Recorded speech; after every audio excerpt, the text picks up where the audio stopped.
शंकर शिव के मस्तक पर, पिंडी पर, शिवलिंग पर धतूरा पहली बार चढ़ाया गया तो फुलेरा दूज का दिन था। इसलिए शिव महापुराण की कथा कहती है जिस दिन कोई मुहूर्त नहीं हो, कोई काम नहीं हो, उस दिन केवल फुलेरा दूज के दिन आप किसी भी दुकान का, व्यापार का, व्यवसाय का, जन्म का, आदि का कोई भी मुहूर्त कर लो, वो कभी ठप नहीं हो सकता, वो बढ़कर ही चलेगा। सारी जिंदगी के कांटे निकल जाते हैं, सारी जिंदगी के कांटे समाप्त हो जाते हैं फुलेरा दूज। कहते हैं दुनिया में सब दिन का दान, सब दिन का पुण्य समाप्त हो सकता है, और फुलेरा दूज का दान, पुण्य, सत्कर्म, भजन, कीर्तन, नाम स्मरण समाप्त नहीं होता। चक्कर आ जाते हो, अचानक गिर जाते हो, हापड़ी भराने लगती हो थोड़ा सा चलने पर, श्वास फूल जाती हो ज्यादा चढ़ने पर, उनके लिए विशेष है कि धतूरे की जड़ को, धतूरे का जो फल होता है उसकी जड़ महाराज निकाल कर, धोकर, उसको घिसकर शंकर भगवान पर उसका लेपन कर दीजिए। थोड़ी सी जड़ शिव जी पर चढ़ा दीजिए फुलेरा दूज के दिन। उस जड़ को पानी चढ़ाकर वापिस लेकर आ जाइए। जो मिर्गी का मरीज होता है, जिसको दमे की शिकायत होती है, श्वास की होती है, चलने में हापड़ी भरा जाती हो, फुलेरा दूज के दिन दोपहर के समय पर उसको वो जड़ केवल 3 या 4 बार सुगंध में सुंगा दी जाती है, तो मिर्गी की बीमारी समाप्त हो जाती है, और जिसको दमा श्वास फूलता है उसको भी आराम लग जाता है। फुलेरा दूज के दिन उसके लिए नित्य आनंद का सुख दे जाती है। और भी ध्यान दें, जिसको बहुत भारी बीमारी हो, डॉक्टर कह रहे हैं कि ऑपरेशन की जरूरत है, ऑपरेशन कराना पड़ेगा, गांठ हो गई है, ये हो गया है, वो हो गया है, निवेदन है एक धतूरा फुलेरा दूज के दिन भगवान शंकर के शिवलिंग पर समर्पित करें, और 5 बेलपत्र नंदीश्वर भगवान पर अर्थात भगवान नंदी पर समर्पित करें। जीवन में कितनी बड़ी भी बीमारी होगी वो आगे नहीं बढ़ सकती, ऑपरेशन की जरूरत नहीं पड़ सकती, वो केवल फुलेरा दूज पर हो, केवल फुलेरा दूज के दिन, उसके सिवाय नहीं। और वो 15 मार्च को है, मौका मिला है, आनंद से। धतूरा होता है विषैला। कैसा होता है? विषैला, बहुत विष होता है धतूरे के अंदर।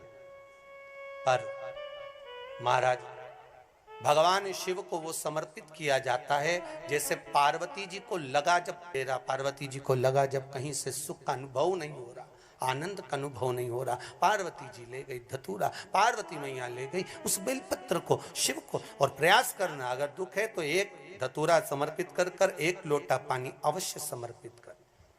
उनके लिए भी कहूंगा जिनको शरीर में दाद हो जाती है, खाज हो जाती है, या खुजलियों का क्रम हो जाता है, उनके लिए भी महाराज धतूरे का पानी, धतूरा 1 लोटे में डाल दो, पानी रख दो उसमें, उसके अंदर थोड़ा सा चंदन डालकर वो पानी शिव जी को समर्पित कर दो। वही पानी को लेकर आ जाइए और कुछ देर तक शरीर में लगाकर बैठ जाइए महाराज। वो केवल फुलेरा दूज का है महाराज, उसको शरीर में लगाकर थोड़ी देर बैठ जाइए, 15-20 मिनट तक। शरीर के अंतर्गत कोई वस्त्र ना हो, उस वस्त्र को उतार कर उसको लगाकर बैठ जाओ। 2.5 से 3 महीने में दांत खाज, किसी भी चर्म रोग होगा वो धीरे धीरे समाप्ति की ओर हो जाएगा। महाराज फुलेरा दूज का महत्व शास्त्र कहता है, भले इसको छुपा कर रखा गया हो शास्त्रों के अनुसार, पर इसकी महत्व का बना। जो दुकान, जो व्यापार, जो व्यवसाय, और पहले भी आपको कहा, मान लो आप शिवरात्रि के दिन रात को भगवान शंकर को धतूरा चढ़ाते हो व्यापार व्यवसाय के लिए, और वो धतूरा आप शिवरात्रि के दिन सुबह 4 बजे से पहले नहीं बांध सकते, तो उस धतूरे को फुलेरा दूज के दिन लाल वस्त्र में बांधकर अपने व्यापार वाली जगह पर बांध दो। जीवन में कभी व्यापार नीचे नहीं जाएगा, बढ़ता ही चला जाएगा। और उनके लिए भी निवेदन करूंगा जिनके यहाँ कर्जा बहुत है, बहुत कर्जा है, चूक ही नहीं रहा, पैसा ही नहीं रहा, व्यापार चले तो कर्जा चूके, उनके लिए भी निवेदन करूंगा। 1 धतूरा बेलपत्री के पेड़ के नीचे शिवलिंग का निर्माण कर कर फुलेरा दूज के दिन उस धतूरे को अपनी कामना कर कर हल्दी में भिंगोकर उसको भगवान शंकर को समर्पित कर दीजिए अपनी कामना कर कर। उसी हल्दी की 1 बिंदी अपने साथ में रुमाल में लगाकर अपने व्यापार व्यवसाय की जगह पर लेकर जाइए। कर्जा धीरे धीरे धीरे धीरे जब चूकेगा, जब लक्ष्मी आएगी तो लक्ष्मी की वृद्धि भी वो करता महाराज। ये फुलेरा दूज के उपाय। जिस दिन मां जगतजननी जगदम्बा अंबा स्वयं भगवान शंकर को मौन होकर देख कर विलापित होती हैं, नैनों से नीर बहता है, शिव को हुआ क्या, शंकर को क्या हुआ है, योगरदानी को हुआ क्या।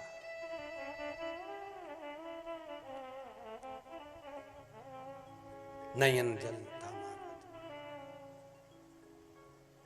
मैं तो बैठी थी गंगा किनारे, मैं तो बैठी थी गंगा किनारे,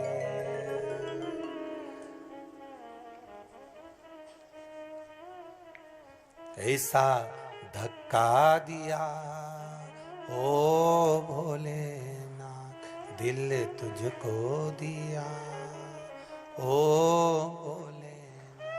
भगवान शिव ओगड़दानी, त्रिकालदर्शी, कैलाशी, अविनाशी, इस चित्तवृत्ति के मन की बात को धारण करने वाले।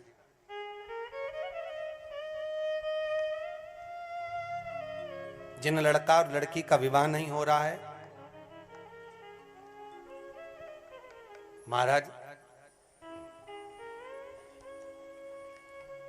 विवाह के लिए बहुत परेशान हो गए, उनके लिए भी 5 बेलपत्र, 1 धतूरा, 5 शमी पत्र अशोक सुंदरी वाले स्थान पर, चाहे मंगल हो, चाहे राहु हो, चाहे केतु हो, सारे ग्रह भले अनुकूल है नहीं है, प्रतिकूल है नहीं है, वो अपने अनुसार उसको लेकर शमी पत्र, बेलपत्र और धतूरा हाथ की हथेली में रखकर, जिसका मंगल विवाह नहीं हो रहा, बहुत कष्टप्रद है, हाथ में रखकर अशोक सुंदरी, अशोक सुंदरी का स्थान सबको मालूम है ना, भगवान शंकर की जलाधारी पर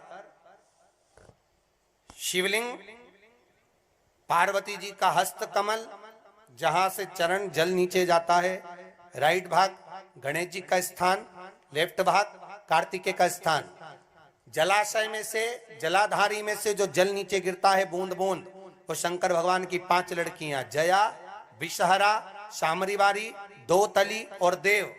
शंकर जी की 1 लड़की और अशोक सुंदरी 6ठे नंबर की, उसका स्थान, इन पानी जो जाता है उसके बीच में जो मोटी सी लाइन होती है, उस मोटी सी लाइन पर जो स्थान है वो अशोक सुंदरी का स्थान है। किसका स्थान है? अशोक सुंदरी। शंकर भगवान का संपूर्ण परिवार, जलाधारी माता पार्वती जी का हस्तकमल, चरण, राइट में गणेश जी, लेफ्ट में कार्तिकेय जी, बीच में अशोक सुंदरी, और ऊपर से जो 1-1 बूंद पानी गिरा रहा है वो है शंकर भगवान की 5 लड़कियां, जया, विषहरा, शामरीवारी, दोतली और देव। शिव की 5।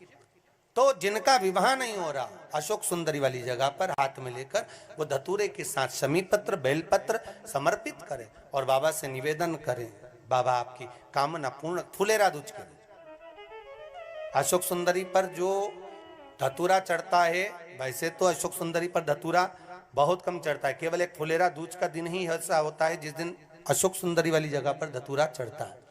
अशोक सुंदरी वाली